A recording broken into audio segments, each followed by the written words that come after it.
वृंदावन बिहारी लाल की, श्री सच्चिदानंद भगवान की, श्री कार्तिक महात्मा कथा पुराण की जय। 29वां अध्याय है। राजा पृथु ने कहा कि हे राजन, हे नारद जी, आपने कृष्णा और वेणी नदी के तट पर बनिए और कलहा ने जिस प्रकार मुक्ति पाई वह सारी कथा हमको सुनाई है और मैंने भली प्रकार सुनी है। देव ऋषि यह कार्य उन दोनों नदियों के प्रभाव से हुआ था या इस क्षेत्र के प्रभाव से हुआ था? कृपा करके मुझे यह बताने की कृपा करें, क्योंकि मुझे संदेह। देव ऋषि नारद जी बोले कि कृष्णा नदी साक्षात भगवान श्री कृष्णचंद्र जी महाराज का शरीर और वेणी नाम वाली नदी भगवान शंकर का शरीर है और इन दोनों नदियों के संगम का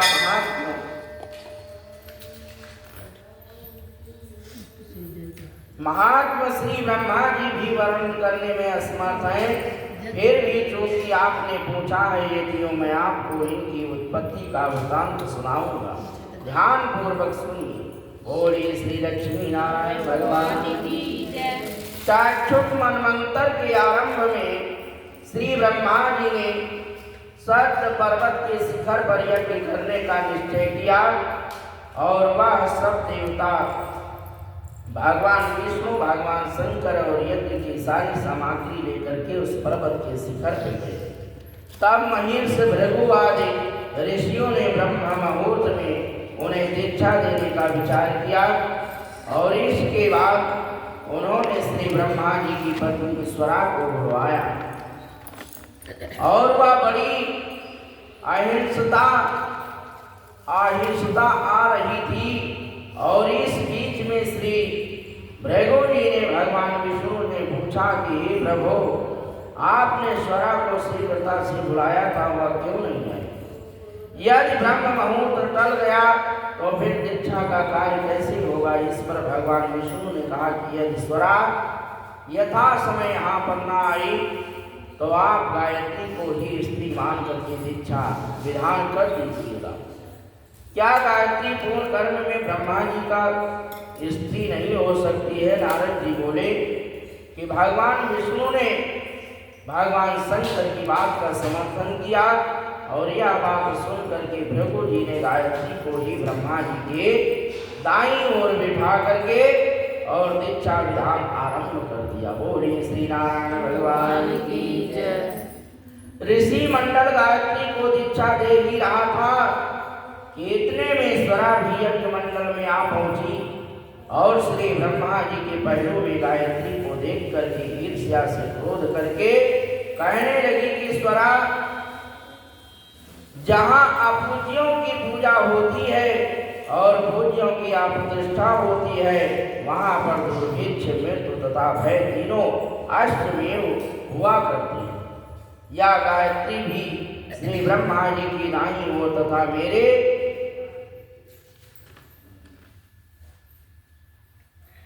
स्थान पे बैठी है। या अदृश्य बहने वाली नदी होगी और आप लोगों ने अविचार से इसे जो मेरे स्थान पर बैठाया है ता आप भी सब के सब जड़ रूप नदियां हो जाएंगी। बोलिए श्री नारायण भगवान की जय। श्री नारद जी ने महाराज पृथु से कहा कि हे राजन, इस प्रकार स्वरा के श्राप को सुन करके गायत्री मारे क्रोध के लाल बभूका हो गई और आपने ऊँट कटकटाने लगी। देवताओं के मना करने पर भी उसने उठा करके और स्वरा को श्राप दे डाला और गायत्री ने कहा कि ब्रह्मा जी जैसे तुम्हारे पति हैं वैसे ही मेरे भी पति हैं, तुमने व्यर्थ ही श्राप दिया है, एक देव तुम भी नदी हो जाओगी। नारद जी ने कहा कि तब तो देवताओं में खलबली मच गई और वह स्वरा को दंडवत प्रणाम करके कहने लगे कि हे देवी, तुमने जो ब्रह्मा आदि सब देवताओं को श्राप दिया है, इससे यदि हम सब जड़ रूप नदियां हो जाएंगे तो फिर निश्चय ही यह तीनों लोक नष्ट हो जाएगा, क्योंकि यह श्राप तुमने बिना विचारे दिया है, ये देव तुम इसको वापस ले लो। बोलिए श्री लक्ष्मी नारायण भगवान की जय।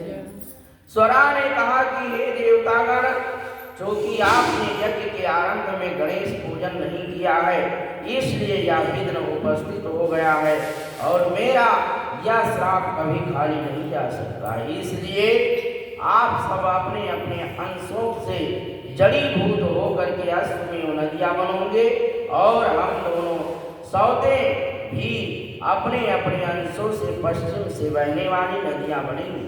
देव ऋषि नारद जी ने राजा पृथु से कहा कि स्वरा के यह वचन सुन करके सभी देवता विष्णु शंकर आदि अपने अपने अंशों से नदियां बन गए और भगवान विष्णु के अंश से कृष्णा और भगवान शंकर के अंश से वेणी तथा ब्रह्मा जी के अंश से कोकोत्मवती नाम वाली नदियां उत्पन्न हुई। बोलिए श्री नारायण भगवान की जय, श्री शंकर भगवान की जय। और सभी देवताओं ने अपने अंशों को जड़ बना करके वहीं सत्य पर्वत पर फेंक दिया। फिर उन लोगों के अंश अलग अलग नदियों के रूप में बहने लगे। देवताओं के अंशों से पूर्व वाहिनी तथा उनकी स्त्रियों के अंशों से सैकड़ों व हजारों की संख्या में पश्चिम वाहिनी नदियां उत्पन्न हो गई और गायत्री और स्वरा दोनों पश्चिम वाहिनी नदियां होकर के एक साथ बहने लगी और दोनों का नाम सावित्री पड़ा। श्री ब्रह्मा जी ने उस यज्ञ स्थल पर भगवान विष्णु और भगवान शंकर की स्थापना की और दोनों देवता महाबल तथा अतिबल के नाम से विख्यात हुए। हे राजन, कृष्णा और वेणी नदी की उत्पत्ति का वर्णन जो मनुष्य सुनेगा उसको दर्शन व स्नान का फल मिलता है। बोलिए श्री लक्ष्मी नारायण भगवान की जय, बोलिए श्री गंगा यमुना सरस्वती की जय, श्री शंकर भगवान की जय, श्री वृंदावन बिहारी लाल की जय, श्रीमन नारायण नारायण